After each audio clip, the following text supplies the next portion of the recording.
So I open Microsoft Word in my Windows computer, and this video we discuss how to insert the large solid right pointing triangle in computer using keyboard shortcuts. So for how to insert the large solid right pointing triangle in computer using keyboard shortcut method. For doing this you must open MS Word in your computer, and after that you must go to your computer keyboard where you can see that this is the numlock key, so you must turn on the number lock. Now you can see alt key on the left side of the space bar. You must press and hold this alt key. Don't remove your finger from this alt key.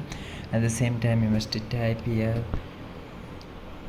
9654. So after typing 9654 you can release your finger from this alt key, and you can see that this symbol we have created using this keyboard shortcut method. For more you can subscribe. Thank you.